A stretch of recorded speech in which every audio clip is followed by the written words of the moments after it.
the problem with this is that in a very tense, politicized, polarized environment, you will get media and social media being involved in critiquing, assessing, smearing, distorting some of that science. And I've seen that very intensely in the COVID-19 situation. In COVID-19, media and even more social media really took control of science to a large extent. And that's very unfortunate because these are people who are not trained most of the time to really cover science. We've seen a deficit of science journalism even in the past. There were very few journalists who knew about science. Also, many scientists, in a way, became media agents during the pandemic.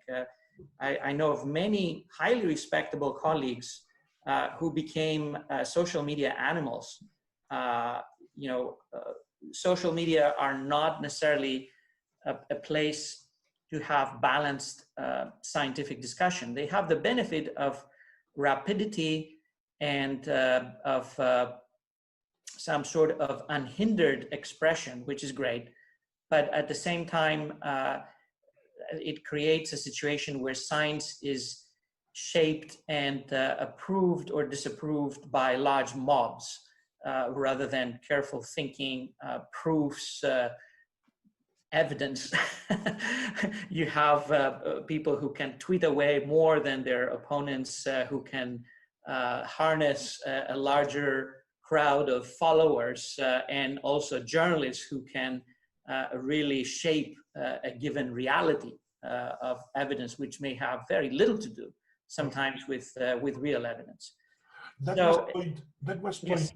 E, your letter to the BMJ on clickbait and manifestos. Yes. But carry on, please. Yes, that editorial I wrote to express my concern about using machineries that are not part of scientific method, but part of activism and advocacy to replace the scientific method.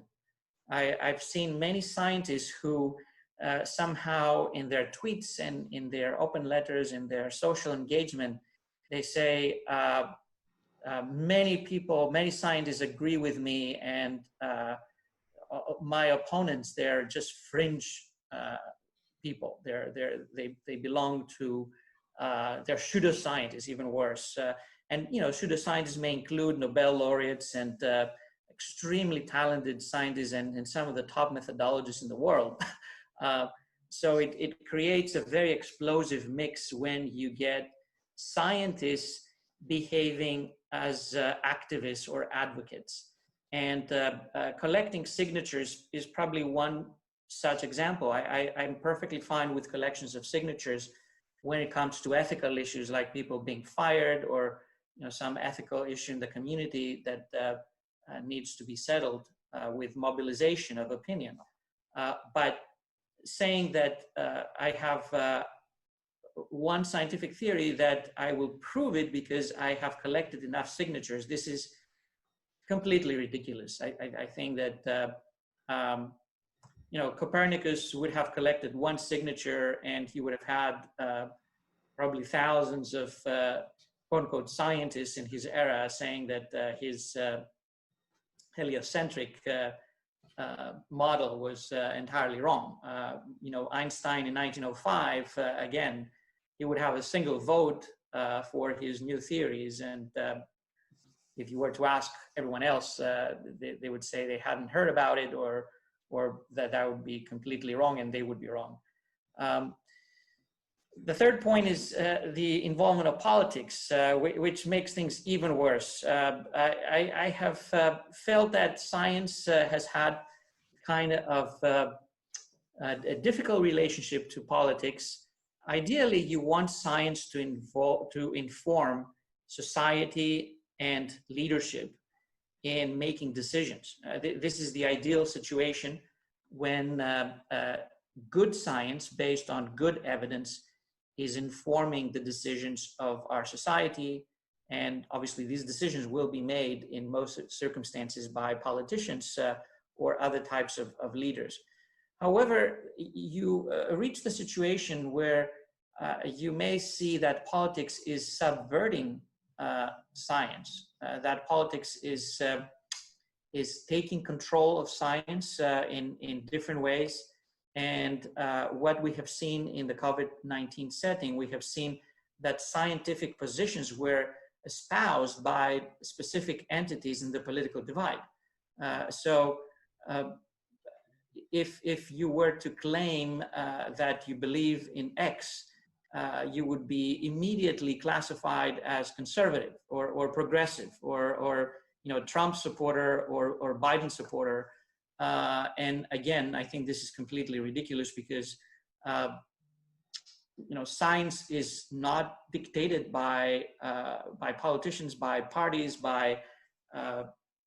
should not be an issue of political divide. We all struggle to find the truth, to come as close to the truth as possible, to minimize error, to minimize bias, to get rid of existing biases. First of all, we need to detect them. So having that whole political turmoil superimposed on science really creates a very difficult situation.